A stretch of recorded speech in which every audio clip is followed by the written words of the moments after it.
Okay, looks like we got a few people coming in now.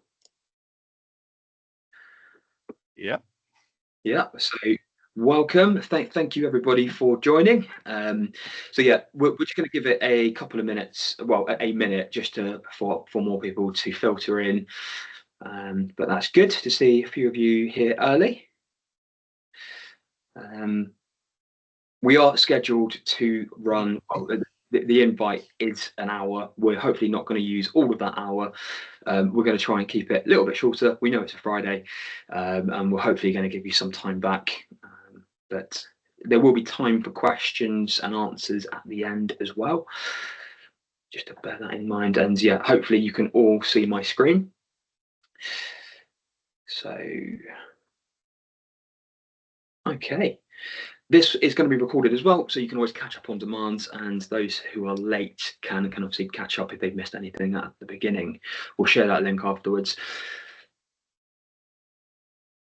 Right, I think with that in mind then, let's begin for those of you who are already here and already early. So welcome. This is a joint webinar between PowerOn and Mimecast, and this is focused on preparing for upcoming PCI DSS changes. Okay, so who are we? So just to start, my name's Lewis Arthur Brown. If you haven't met me before, I head up the security and compliance work stream here at PowerOn. I've got over 10 years experience in the industry, and yeah, I've been at PowerOn for just over 5 months now. So it's good that they let me speak on webinars already. That's got to be positive, right? And I'm joined today by Justin. So Justin, would you like to introduce yourself? Yes. Hi, Louis. Good morning, everyone. Fantastic to be here and joining you on this PowerOn seminar. My name's Justin White. I'm a senior sales engineer at Mimecast, 6 years at the company, and really looking forward to talking with you about cyber risk and the connected human risk platform. Awesome. Thank you very much. Okay, then today's agenda. So in this session, we're going to just cover what's changing and when, what does that mean for your business, and how can you effectively meet those new requirements, or sorry, existing requirements that are becoming mandatory. And then we'll jump into a little bit of Q&A. And on that topic, on Q&A, do use the sidebar, enter your questions as we go along, and then what we'll do is we'll have a little bit of time at the end to go through those. So yeah, do submit those if you have any questions as we proceed. I'll kick off. So what is changing?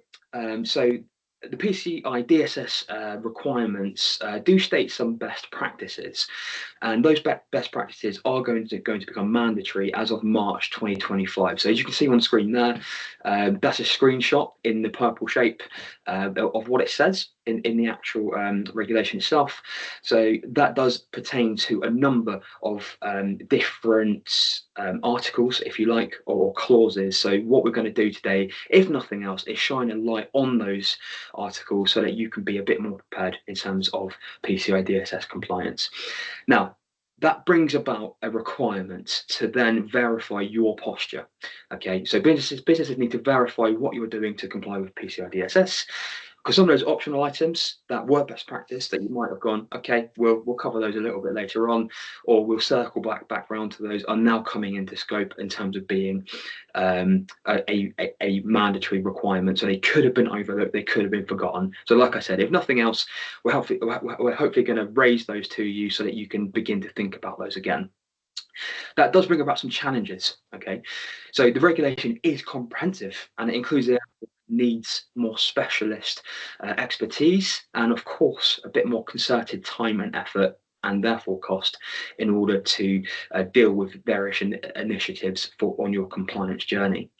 Now, PowerOn, we can help not only highlight those areas, like I said, but we can help you aid with compliance of that regulation. And what I will do is I'll just cut to the chase in terms of what's the summary, how can you be more compliant here? And there are 5 separate areas, and these 5 separate areas encompass quite a lot of the regulation, and we feel like it's a very good start for you to then look at and go, do I have these things in place? How mature are these initiatives that I have internally, and then that can help you decide how confident you are in meeting PCI DSS requirements. So the first one is pen testing. I think that one's mandatory anyway at the moment, but it's about making sure you have a program for that, and likewise having a program for vulnerability management, which is part of pen testing, but it's something which is required a bit more frequently than pen testing. So you need your own program for that. There's also by focusing on some professional and managed services that can help take the management headache away from you. And one of those areas actually is in security awareness training, which is becoming mandatory. And we'll come on to that in a moment. We'll dive into all of these areas shortly. And anti-phishing, you now need a anti-phishing control in place. And I've got in there DMARC in brackets because that is basically one of the best things you can do. So Power On, we can help you. We offer security solutions that cover the first 3 areas, and with Mimecast help, we offer more solutions that cover the last 2 areas. So all 5 areas we can help you with. So if you're sitting on this call and you're thinking, yeah, actually, I've got some gaps in these areas, that's definitely something you can engage with us and we can help you with. So I'm going to dive into these 5 areas in a little bit more detail now. So first one is pen testing. Like I said, it's a bit more of a reminder, but in the purple area there, we've got the excerpt from the regulation itself. So it says in external and internal pen testing must be performed at least once a year, and it must be performed after any significant changes in your network. So any new projects or any new implementations, or you might be migrating to the cloud, something along those lines, you would need to run a pen test afterwards. And a lot of organizations I speak to, you already have this in place, so that's great. But if you don't, it's definitely something to think about. Also, all detected vulnerabilities or points that are raised on the back of that pen test, they need to be corrected. They need to be resolved. So the challenges there is you need specialist cyber skills in order to run a decent pen test. And if you don't have those internally, you need to find a trustworthy partner. You also need to make sense of those results, because some of the results, you can look at them and think it's world-ending, quite damning stuff, when actually, with a couple of concerted actions, maybe migrating off of applications that are insecure, or just closing down some protocols, or even just applying MFA, you can actually start ticking off a load of those in one foul swoop. And like I said, managing those remediations through to completion is required. Now, Power On, we can help you there. We run pen testing services. It is a good idea to rotate your pen testing provider every now and then. So if you're thinking about it, if you're thinking, yep, I'm due to run a pen test, let us know. That's definitely something we can help you with. And yes, we use qualified and experienced staff, as you would expect. We can help you make sense of those results and put together a realistic remediation plan. So pen testing is one of those. Now, one that's coming out of the best practice camp into the required camp is vulnerability management, and it actually pertains to both internal and external vulnerability scans, saying they need to be run once a quarter. So every 3 months, a scan needs to be undertaken, and vulnerabilities that are sort of discovered as part of that are either P1 or P2, so either you're critical or you're high risk, they must be resolved. It's no longer an option, and you need scans to be run after they've been resolved to confirm resolution as well. So that again brings about some challenges, pretty similar to those of a pen test. So it's about having those specialist cyber skills or finding a trustworthy partner and making sense of those results, especially with a vulnerability scan. I don't know if many people on this call have had first-hand experience of looking at a vulnerability scan report, but you can look at those and think, oh my, I don't have the time or budget to deal with any of that. And it can be quite daunting. But sometimes there's a load of false positives, or there are some things that are lessened in terms of impact if you consider other areas or other solutions that you might already have in place. So it's about management of those remediations through to completion too. And that is no mean feat. It's something that you need, like I said, a concerted effort behind. You need an internal or external resource. Now, if you don't have it internally and you're looking for to sort of ship that management overhead, that cost overhead onto a partner, we can help you there too. We can help you with a fully managed vulnerability management program, and that can help you identify, see and highlight what those false positives are, but also create a plan, a remediation plan, so that you can go forward and actually take all of those off. And we can use your software or ours, depending on if you've already made an investment into vulnerability scanning software or not.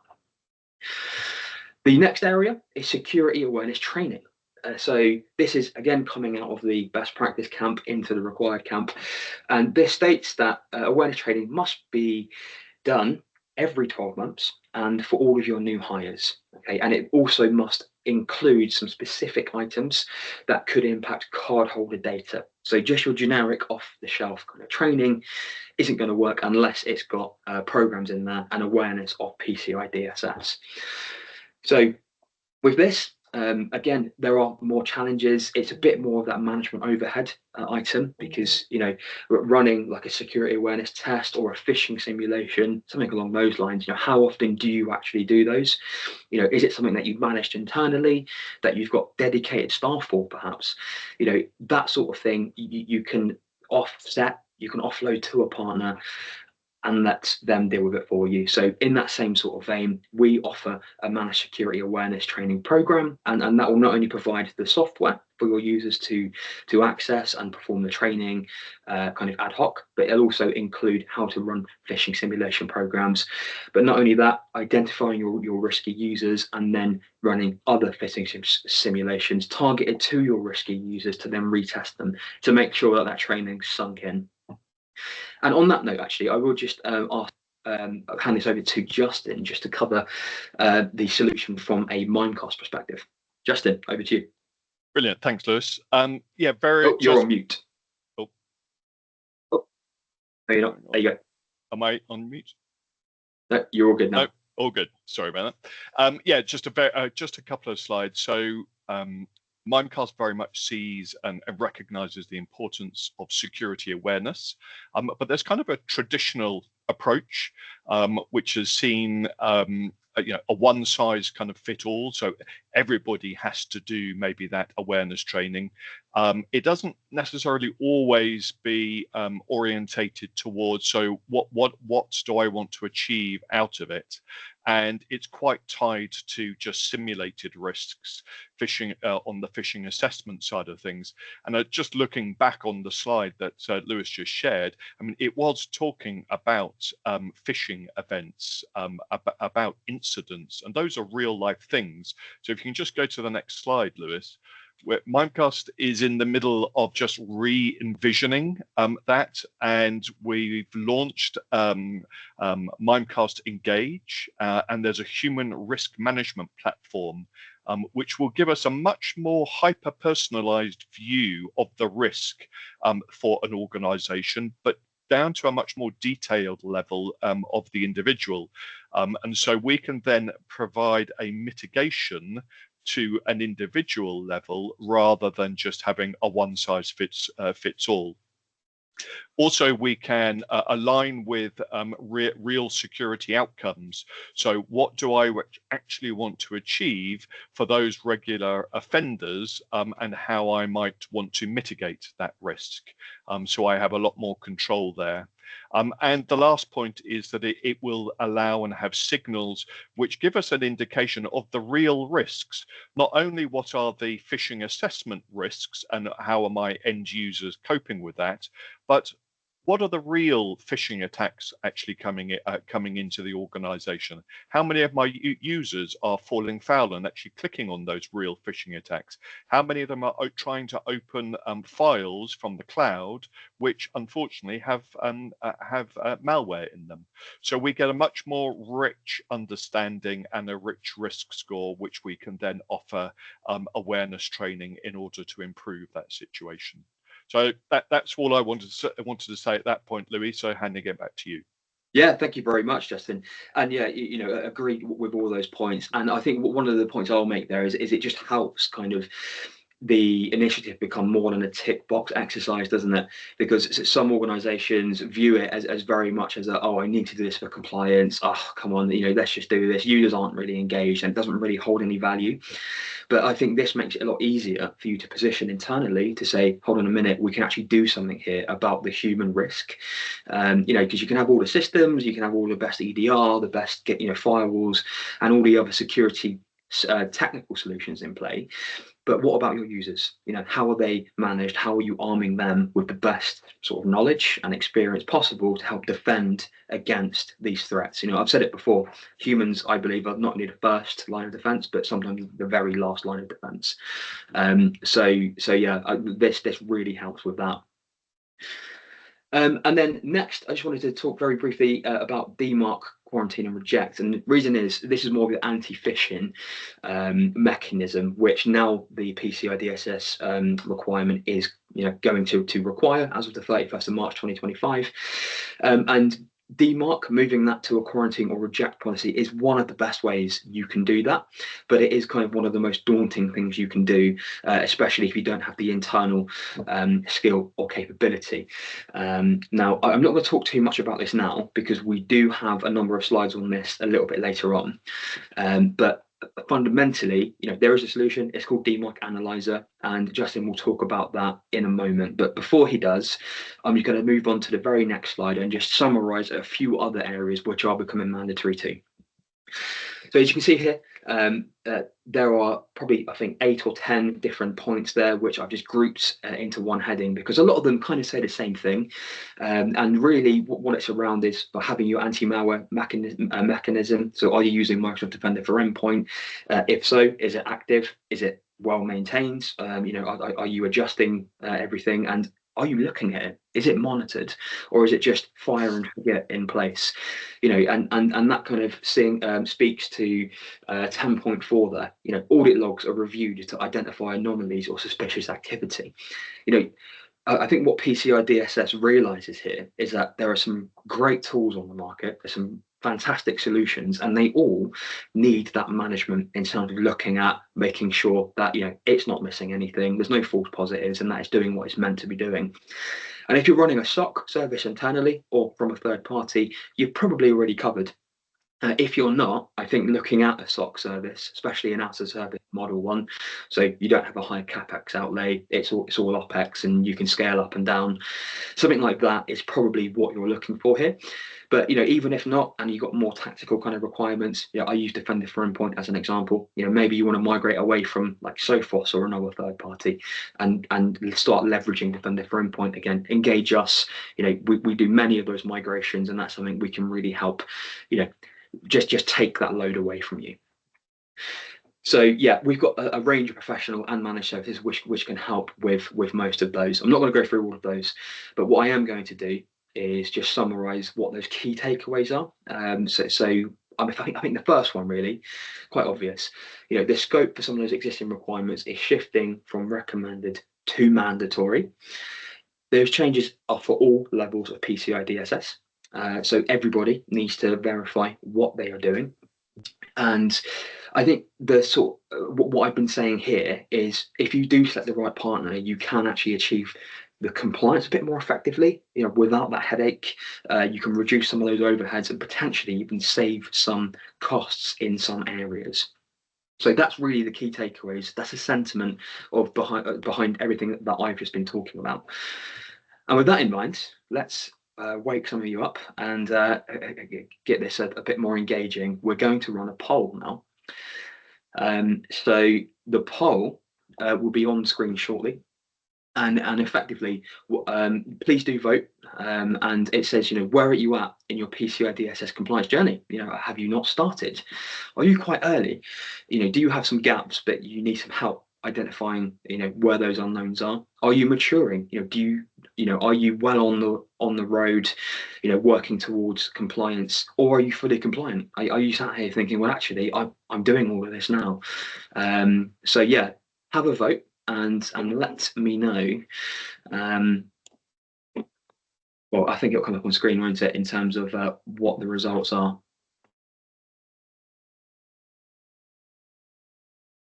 So just give it a couple of minutes for that. Right. So looking at that poll, half of you who have voted not started.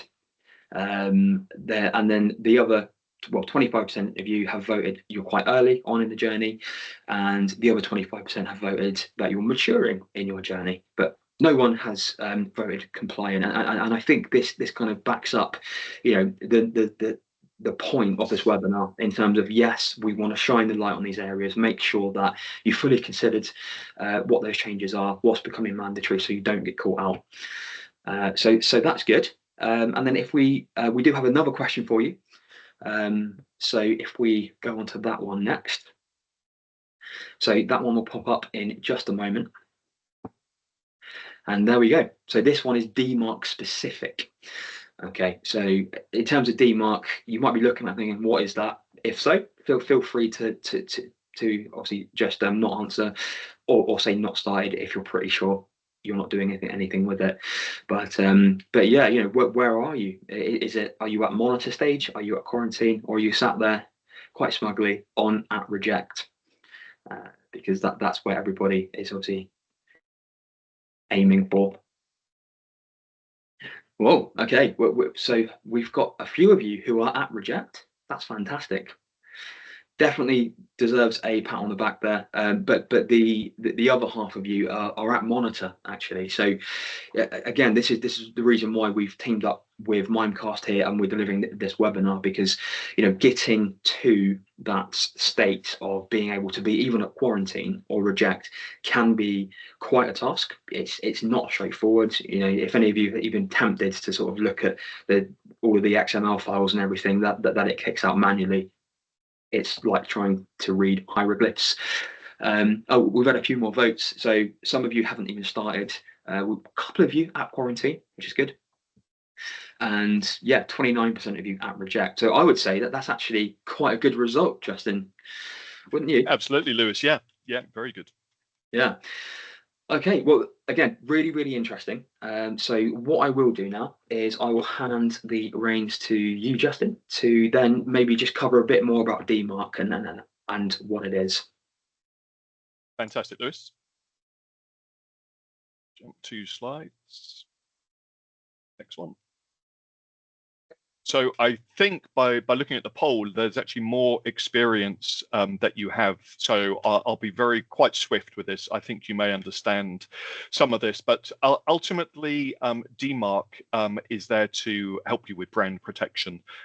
We all work for organizations, the brand and how that brand is used on public facing both websites, but also email domains is very important.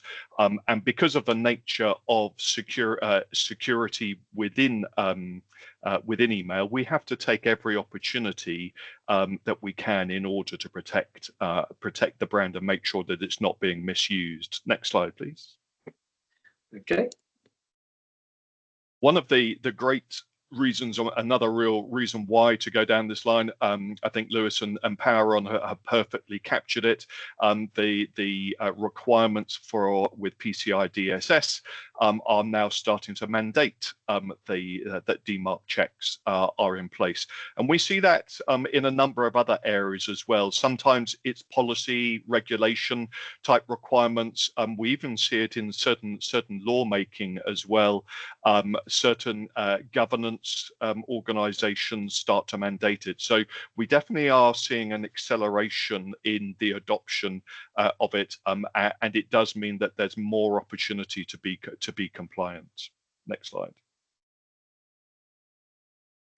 And one of the things that is sometimes not understood, for those of you that have actually invested in or have a cyber insurance based policy, you may be experienced in actually reviewing and proving to your cyber insurer the security controls that you have in place, you probably have that conversation with them to actually say, well, yeah, we back up our data, we can recover our data, particularly our key customer data, but you now actually have an additional one which will help you with your premiums and help you actually demonstrate to the cyber insurer that you're taking above and beyond best practice in order to protect the electronic communication within your environment, and that is the implementation of DMARC.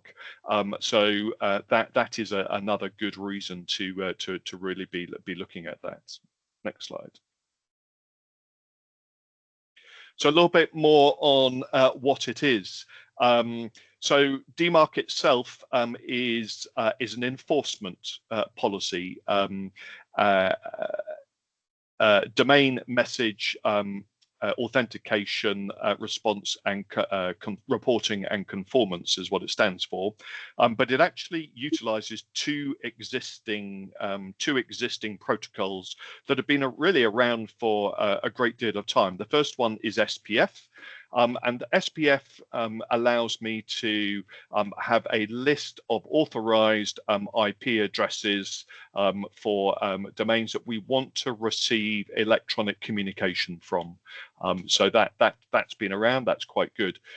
DKIM is where we actually are stamping every single message with a kind of cryptographic certificate, so that we can, so that you can actually see whether or not something, where the message is coming from, is authentic, or whether it's been tampered with in transit. And I like to use just a very simple analogy on the DKIM one. The DKIM one, you may even just say, is like the old way of delivering a letter by horse and post. If you have a wax seal on the letter and there's a crest on that wax seal, then you know that it's been signed, and you know it's verified as to where it's actually come from, because you've got the crest. And that's really what DKIM is doing. It's giving you that ability to have that provenance and see where it's come from. There are some limitations with SPF, and that's one of the reasons why DKIM actually becomes quite important. And I'll talk a little more on that in a few slides' time. Next slide, please, Lewis. So, what does DMARC actually give us? So, I guess DMARC is the policy framework.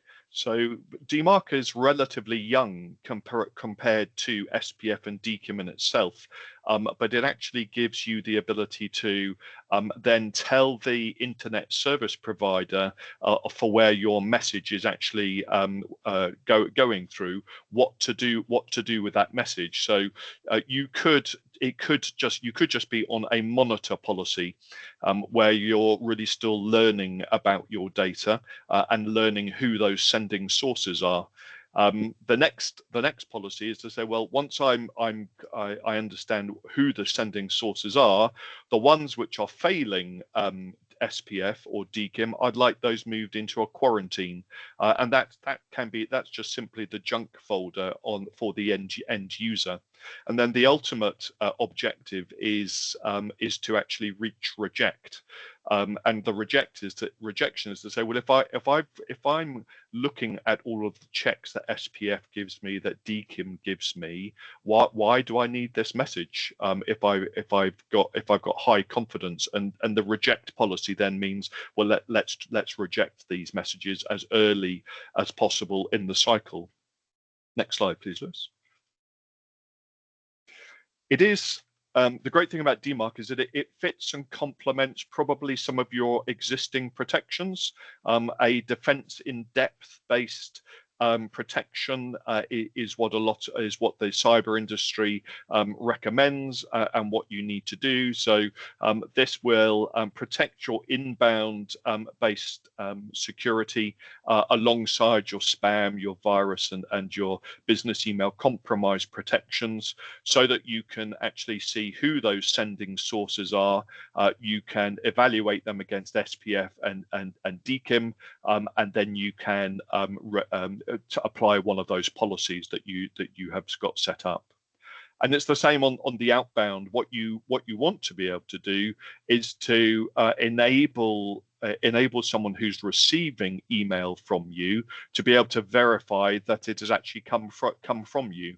So this is where we have a DMARC record that creates a cryptographic certificate. That cryptographic certificate can be put into a public area on the internet, so that the recipient can then actually check that automatically and see, I see where that message has come from. It's come from that domain. That's verified. That can be allowed through. So there are two key parts to DMARC within a layered defense model. Next slide. Yeah, and I would add to that. I think that's why DMARC is quite important, and that's why we're focusing in on it a little bit here. Is because, yeah, it will put an end to things like that impersonation thing, for things coming from your actual domain. So yeah, I'll just add that a little bit to it, because 91% of all cyber attacks come from business email compromise. So if you use DMARC, you are, as Justin said, it's that layered approach, that defense in depth approach. So sorry, back to you, Justin. Perfect, Louis. And so what are some of the benefits? So there are lots of tools, we get it. You'll probably or have already experienced lots of tools in using this. From my experience and looking at the Mimecast tool, visibility is one of the first things that you get with DMARC Analyzer. We give you a clear dashboard so that you can see who those sending sources are, and we give you clearly kind of color-coded aggregate reports and forensic reports for those ISPs that send forensic reports, and it's this console that will then help you actually go through that journey of saying, right, I'm going to go through a monitor phase, then into quarantine, and then ultimately into reject.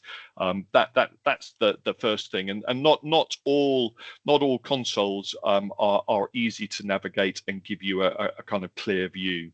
Next slide. The next point, and Lewis just kind of touched on it a little bit. So, email is still used highly by organizations. Email is pretty much embedded into lots of business processes. Sometimes people, aren't always aware just how dependent the organization has become on the ability to actually send email and get that email to the intended recipient. So by having DMARC in place and being able to reject all of that illegitimate traffic, then you're guaranteeing and you're increasing the ability to actually get the email that you do want to get to its preferred destination. The next area is the third party organizations. So you don't want to be unwittingly passing on compromised email, maybe email that actually is part of a phishing scam, is suspicious in nature, and maybe that's a domain that is not actually the domain that it looks to be like, and so you're doing this in order to be the good custodian and to be the good party within the kind of whole DMARC world, and to help protect not only yourselves and the domains you own, but also your third-party organizations who are receiving email from you. And then the last point, kind of key point, and this is vital. This is giving you the earliest opportunity to reject email traffic, which could be phishing or spoofed senders by nature. It is so easy, I'm sure many of you realize, to spoof a domain, to spoof an identity. and make it look as if it is something else. So this gives you the earliest opportunity in being able to block those targeted attacks. Next slide. And so just on to a couple of additional things, and I think I've only got a couple of 1 or 2 slides to go now.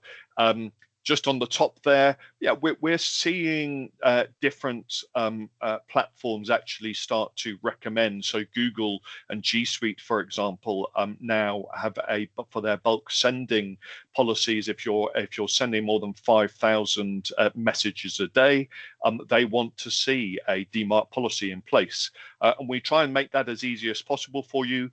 If we see that a sending source is passing SPF maybe, but not passing DKIM, with this we will point you at the documentation for that sending source in order to be able to ask them and get sort of DKIM configured. It does sometimes involve actually approaching whoever the admin is for that sending source, but we try to make that as easy as possible. Moving over to the right. There's quite a lot of project management tools within DMARC Analyzer as well. So if either you are looking to go through this exercise yourselves, or you are, for those of you that are at reject, and you are having to manage your current policies, you want to be able to say, well, I'm just looking at the delta. Now I need to be able to assign tasks to someone because that one is not quite clear for me. And so we give you a number of tools so that you can actually assign that task. And if you were to take the managed service capabilities, then the project management tools are a key way of actually running the managed service from PowerOn and Mimecast. And then the last one at the bottom there is the DNS management tool. So for those of you who have control of your DNS manager, we give you a timeline. You can see exactly what changes are going on at the DNS layer.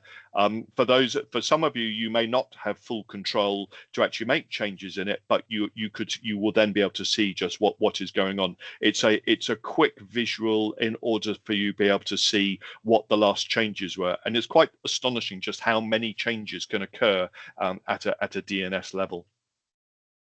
Next slide, please. So this is really my last slide. So Lewis, maybe you could help me. I mean, I think we both want to help organizations implement DMARC, but how do PowerOn do that? Yeah, so I mean, it's really split into these key areas that you see on screen here. So in your DMARC reject journey, there are these 5 distinct areas. You're onboarding, so your project kickoff, account setup, add domains, and everything else, and then you go through into your sort of governance area. And what this is showing kind of the split between professional services and managed services. So we can help you on your journey from cradle to grave, if you like. And focusing in a little bit more in terms of the N3, that this is what Justin was just talking about in terms of managing it going forwards, making sure that you are at quarantine and reject, but it's also to help you get there as well. So as you can see on the policy analysis point, there it says assess impact of DMARC policy changes. You can assess your risk tolerance and then make that decision with all the information that you need behind you to support that decision, so that when you hit that record change to then go to quarantine or reject, that you're not going to be blocking a legitimate email and causing what could be quite a wide business impact for you and your business. So if I can just add a couple of points there, Lewis, that's absolutely right. In our experience, the biggest fear and one of the limiting factors is people are concerned about blocking legitimate traffic. And so, the managed service would definitely give you that confidence and someone to kind of bounce ideas off and bounce what you're seeing off as you're actually making those changes. We do see, and it is recommended that you would spend a period of time in monitor mode. Once you understand the traffic, you then go to quarantine. And then the ultimate objective is to get to reject. But we do know of customers that stay at quarantine and don't actually get to reject, because they prefer that level. They have the resources. They want to actually be involved and be sort of hands-on on the console, and looking at the traffic that is actually coming through.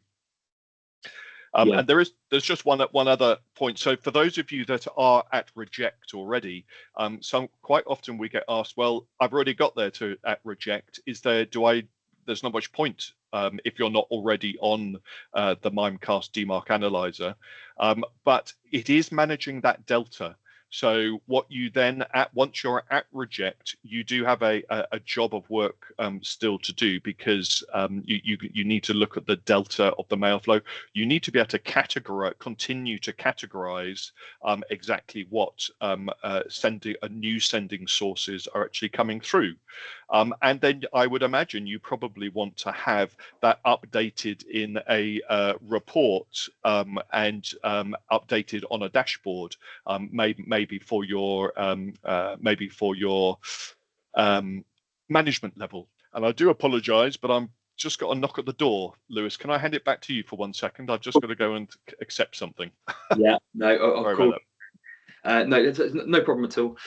But yeah, just to add to what you were saying there, Justin, even if it was a decision that you didn't want to go to reject for that very reason, and you wanted to stay at quarantine, that's an area whereby we can help enable you and your teams so that you have the confidence to then take over that management in terms of going into quarantine.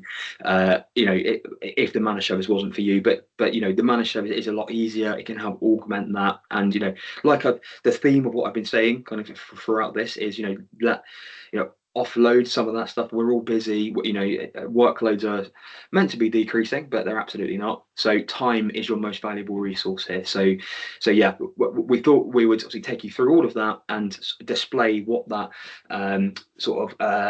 journey is like here, so that you can hopefully make some of those decisions yourself. Justin, did you have anything else to add, or would you like to move on? There was one other comment. I did see a hand pop up for, maybe there was a question. Hopefully we can come back to that in Q&A. I just wanted to make the point so that there are two additions depending on the size of your organization and the makeup. There are some additional kind of options that you can add to a DMARC implementation. One might be SPF flattening or SPF delegation. So if you are hitting that limit of the number of SPF lookups on your platform because of the number of domains, or because of the number of trusted domains you want to, trusted IPs you want to add to it, we do have an SPF delegation service that can help with that. And then the other one is to do with different kind of message types. So, forwarded messages that are jumping from one platform to another.